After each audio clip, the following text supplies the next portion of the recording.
Selamat datang untuk peserta didik baru yang diterima pada tahun pelajaran 2020-2021. Selamat dan sukses karena Anda semua telah bisa bergabung dengan kami untuk belajar di SMA 4 ini.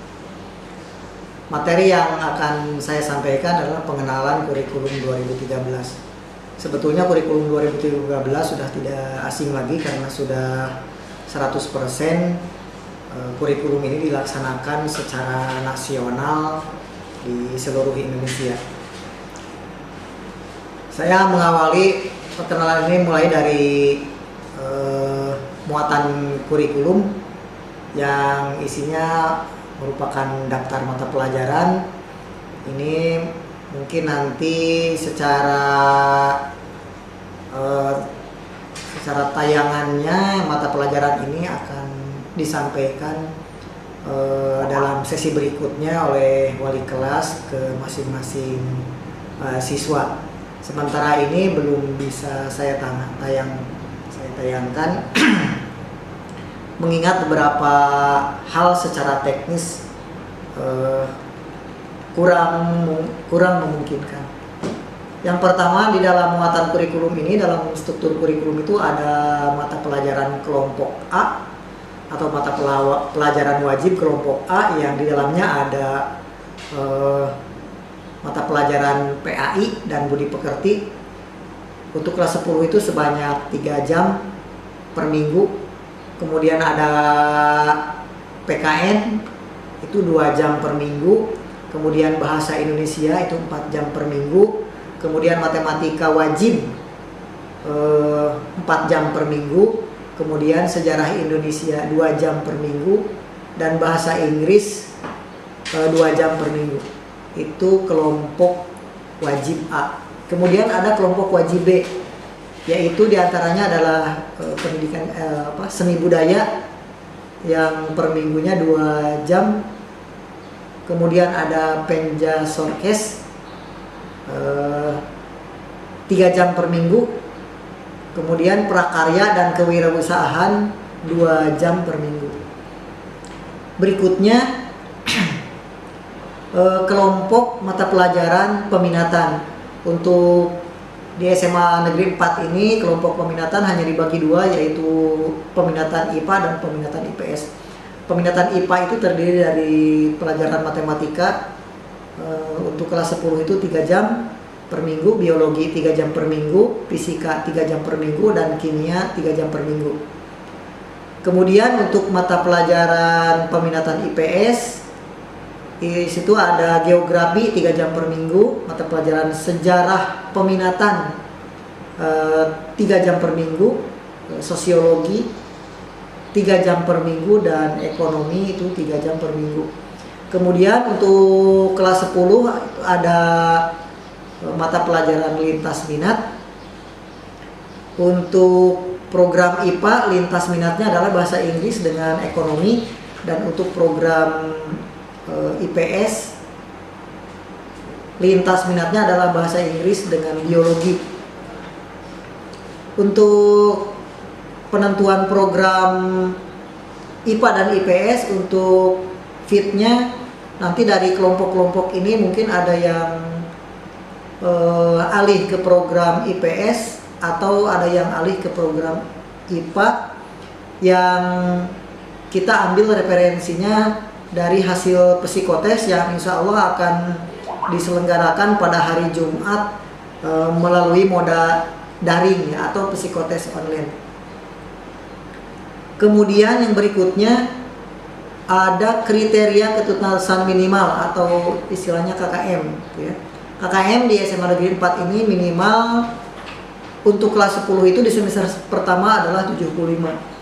75 ini diambil dari nilai predikat minimal C ya. Sehingga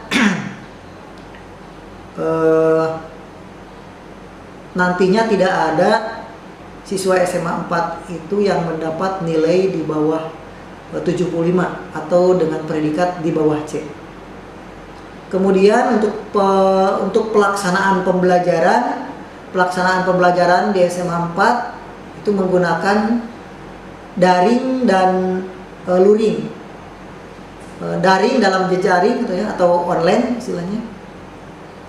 Itu pembelajarannya dilaksanakan melalui berbagai aplikasi, misalnya Google Class, WAG, kemudian Hangout, Quizzes, kemudian Rumah Belajar, dan lain-lain.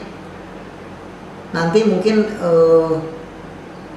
sesuai dengan apa yang disampaikan oleh guru mata pelajaran yang berkaitan dengan modanya. Kemudian siswa juga akan diberikan tugas oleh guru yang mengajar secara daring, dan tugas itu dikumpulkan bisa secara daring, bisa secara luring. Kalau tugas yang dikumpulkan melalui luring atau offline atau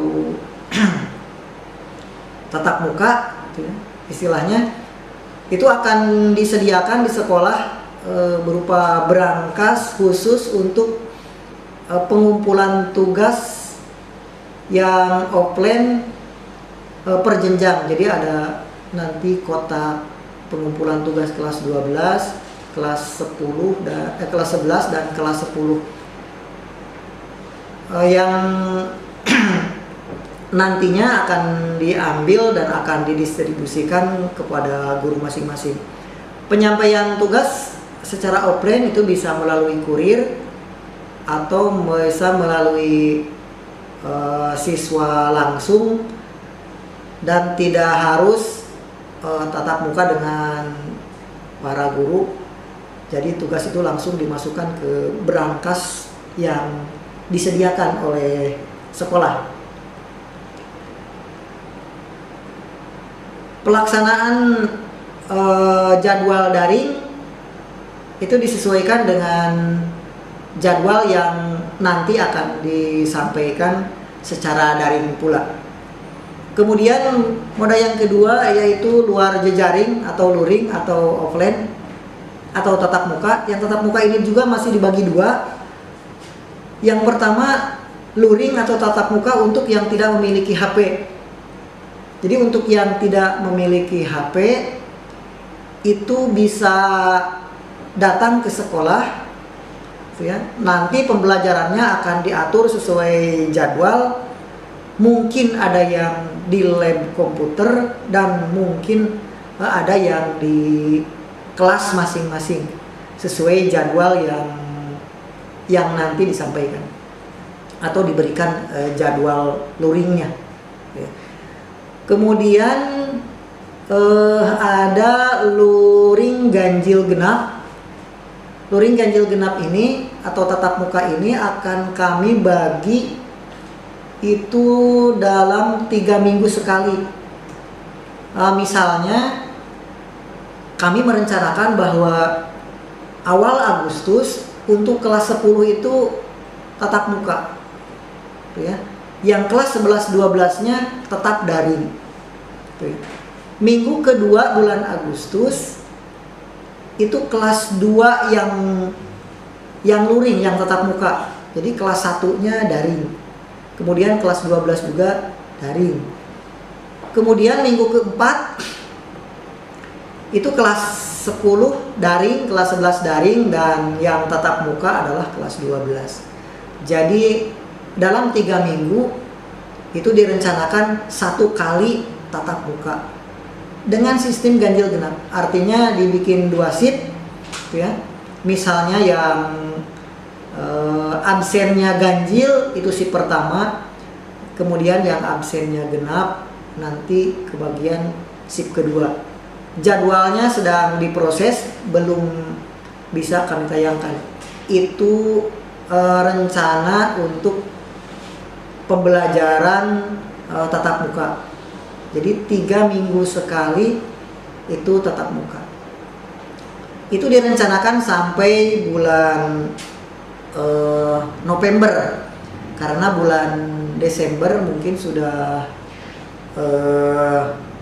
bukan UTS, penilaian akhir semester ganjil, penilaian akhir semester ganjil yang mungkin nanti disampaikan apakah melalui tatap muka atau ulangannya daring lagi. Ya. Di contoh yang tadi saya sampaikan di bulan Agustus, minggu ketiga bulan Agustus kami rencanakan semuanya daring semua, tidak ada yang luring, mengingat itu ada tanggal merah 2 kali.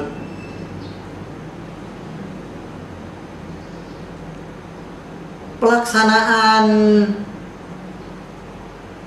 pembelajaran tatap muka itu sesuai dengan jadwal tatap muka. Jadi selama seminggu full itu siswa masuk sesuai jadwal.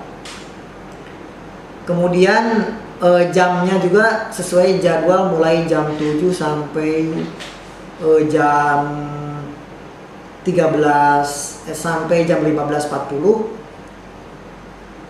Pelajarannya berarti berjumlah nanti 42 jam pelajaran dalam seminggu. Kemudian untuk penilaiannya, penilaian di kurikulum 2013 ini sudah ditentukan berdasarkan Permendikbud, yaitu untuk penilaian pengetahuan itu 80% pengetahuan dan 20% karakter.